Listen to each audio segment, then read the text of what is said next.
प्रिय छात्र छात्राओं, आइए अब हम बढ़ते हैं इस सत्र की अंतिम कविता की ओर, जिस कविता का नाम है फिर महान बन, और कवि हैं नरेंद्र शर्मा।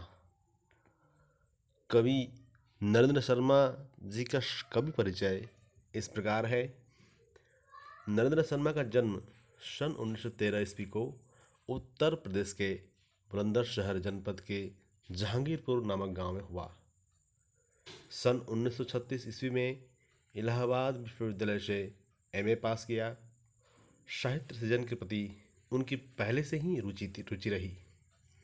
छात्र जीवन में ही भूल झूल तथा कर्णफूल प्रकाशित हुए। फिर उन्होंने स्वतंत्रता संग्राम में भाग लिया, जेल गए, कुछ दिनों तक अध्यापक हुए, फिर सिनेमा के लिए गीत लिखे। बाद में उन मुंबई आकाशवाणी केंद्र में नियुक्त हुए। 1988 में आपका देहांत हो गया। उनकी प्रमुख कविता संकलन है प्रभात फेरी, प्रवासी के गीत, प्रीति कथा, कामिनी, अग्निशस्त्र, कदली बन, प्यासा निर्झर, उत्तर जय, बहुत रात गए आदि। नरेंद्र शर्मा की कविता में मानव प्रेम, प्रकृति सौंदर्य के सरल और सजीव चित्र मिलते हैं। जड़ वस्तुओं में मानवीय चेतना, करुण की भावधारा बहती है। बाद में वे समाज के दुख दर्द के प्रति आकृष्ट हुए और असुविधाओं को दूर करने की आवाज़ उठाई, विद्रोह किया। शर्मा जी की भाषा सरल, शुद्ध और भावगर्भक होती है। अब आइए प्रस्तुत कविता में जो विचार बोध प्रस्तुत किया गया है उसके बारे में भी हम जान लें। मनुष्य अमृत की संतान है। अपनी महानता के कारण वह सबसे श्रेष्ठ प्राणी के रूप में परिचित है, लेकिन आज वह अपना कर्तव्य भूल गया है। अपने कर्तव्य पर सचेतन होने के लिए कवि ने इस कविता में सलाह दी है। मनुष्य को मनुष्यता का पाठ पढ़ाने के, संसार को स्वर्ग बनाने के लिए यह कवि की चेतावनी है। कवि ने मनुष्य को फिर महान बनने की प्रेरणा दी है। सारांश रूप में यह कहा जा सकता है कि आज की परिस्थिति में मनुष्य को फिर से अपना कर्तव्य को याद करने की आवश्यकता है, जिस आवश्यकता के ऊपर सचेतन कराने के लिए यह कविता लिखी गई है। कवि नरेंद्र शर्मा को लगता है कि आज का जो मनुष्य है वह अपना कर्तव्य भूल गया है। इसलिए इस कविता में सचेतन होने के लिए, मनुष्यता का पाठ पढ़ाने के लिए, संसार को स्वर्ग बनाने के लिए यह कविता लिखी गई है। कवि की आशा, कवि का विश्वास बहुत ही उद्दाम और बहुत ही तीव्र है। तो आइए अब हम उस कविता को एक बार वाचन करते हैं। फिर महान वन मनुष्य, फिर महान वन, मन मिला अपार प्रेम से भरा तुझे, इसलिए कि प्यास जीव मात्र की बुझे। विश्व है त्रसित मनुष्य, अब न बन कृपण, फिर महान बन। शत्रु को न कर सके क्षमा प्रदान जो, जीत क्यों उसे न हार के समान हो। शूल क्यों न वक्ष पर बने विजय सुमन, फिर महान बन। दुष्ट हार मानते न दुष्ट नेम से, पाप से घृणा महान है न प्रेम से। दर्प शक्ति पर सदैव गर्व कर न मन, फिर महान बन। तो कविता में कुल मिलाकर 3 पद हैं और इन पदों में जो कठिन शब्द आए हैं उनका अर्थ यहाँ पर प्रस्तुत किया गया है। महान का अर्थ श्रेष्ठ, अपार असीम, प्यास तृषा, तृषित प्यासा, कृपण का अर्थ है कंजूस, क्षमा माफी, जीव मात्र का अर्थ है प्राणी मात्र, जीत मतलब विजय, हार मतलब पराजय, विजय सुमन यानी कि जीत के फूल। शूल का अर्थ है कांटा या पीड़ा। सुमन का अर्थ है पुष्प, फूल, प्रसून, कुसुम। घृणा का अर्थ है नफरत।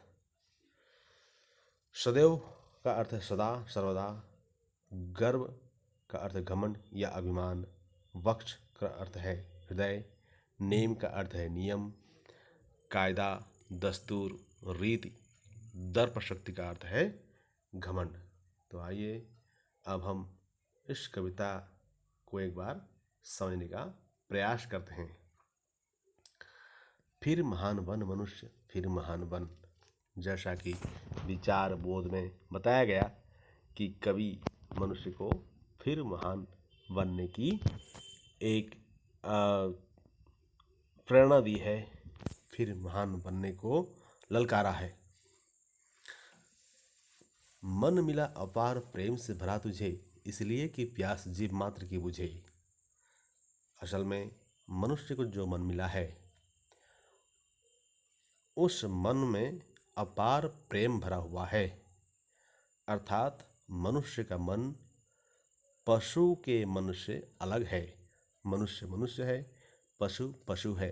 आप लोग अक्सर देखे होंगे, पशु जब कोई दूसरा पशु या जानवर से मिलता है तो सबसे पहले वह क्या करता है, उनमें लड़ाई होती है, मतलब उनमें नफरत भरा हुआ है, इसलिए तो लड़ाई होती है। लेकिन मनुष्य ऐसा नहीं है। मनुष्य को कैसा मन मिला है? अपार प्रेम से भरा हुआ। अर्थात ऐसा प्रेम जिसकी सीमा न हो, असीम प्रेम से भरा हुआ है। अर्थात प्रेम के लिए ही मनुष्य जिंदा है। कवि कहता है कि यह अपार प्रेम से भरा हुआ मन किस लिए मिला है? क्योंकि इसलिए कि प्यास जीव मात्र की बुझे। हमारे आसपास, हमारे समाज में, हमारे घर परिवार में जो लोग बसे हुए हैं, वे लोग प्रेम का प्यासा है। सब कोई चाहते हैं कि प्यार से बात की जाए, गुस्से से नहीं। अगर हम भी अपने आसपास समाज में या अपने अड़ोस पड़ोस में या अपने परिवारजनों में हमेशा गुस्से भरी बातें करते हैं तो हम मनुष्य नहीं हैं, हम भी पशु की तरह हैं। इसलिए कवि कहता है कि तुझे अपार प्रेम से भरा मन इसलिए मिला है ताकि आसपास समाज में जो व्यक्ति हैं वे लोग प्यार के लिए प्यासे हैं, प्रेम से बातें करने के लिए प्यासे हैं। उन प्यासों की प्यास बुझाने के लिए ही हमें अपार प्रेम से भरा हुआ मन मिला है। अर्थात उनसे हम प्यार भरी बातें करें, प्रेम से बातें करें, गुस्से से नहीं। विश्व है त्रिसित मनुष्य, अब न बन कृपण, फिर महान बन। कवि इसके आगे और जाता है और कहता है कि पूरा विश्व इसी प्रेम के लिए प्यासा है। पूरा विश्व भर में मनुष्य इसी प्रेम के लिए प्यासा है। इसलिए हे मनुष्य, तू कब तक कंजूस बना रहेगा? क्योंकि अक्सर लोग क्या करते हैं, दूसरों से जब बात करते हैं तब प्रेम से बातें नहीं करते बल्कि घमंड से बात करते हैं या गुस्से से बात करते हैं। उन्हें प्यार से बातें करने में संकोच सा महसूस होता है। इसलिए कवि कहते हैं, तू कब तक कंजूस बना रहेगा? अब न बन कृपण, और कंजूस मत बन। पूरा विश्व का जो मनुष्य है वह प्रेम के लिए तृषित है, प्यासा है। इसलिए हे मनुष्य, अब तो सबके साथ कम से कम प्यार की दो मीठी बातें कर ले और फिर से महान बन जा। असल में आज के समाज में जो घटनाएं घट रही हैं, जैसी जैसी खबर आ रही हैं, उन सब के पीछे मनुष्य का गुस्सा ही है और घुस से भरी बातें ही है। इसलिए कवि कहना चाहता है कि हम हमारी बातों से ही दूसरों से यह परिचित करवाते हैं कि हम कैसे हैं, हम में मनुष्यता कितनी है। इसलिए हे मनुष्य, महान बनने के लिए महान बनने का एक ही माध्यम है, वह है प्यार भरी बातें। अपने मुंह से दो टुक प्यार भरी बातें करना, प्रेम बांटना, दूसरों से प्रेम बांटना भी, यह भी महान काम है। इसलिए कवि ने मनुष्य को इस तरह के प्रेम बांट कर ही महान बनने की प्रेरणा दी है। आगे बढ़ते हैं। शत्रु को न कर सके क्षमा प्रदान, जो जीत क्यों उसे न हार के समान हो। जो इंसान शत्रु को भी क्षमा प्रदान करने की शक्ति नहीं रखता, उसके लिए तो जीत भी हार के जैसा ही है। अर्थात हमें चाहिए कि हमारे अंदर क्षमा प्रदान करने का गुण हम अपने अंदर रखें।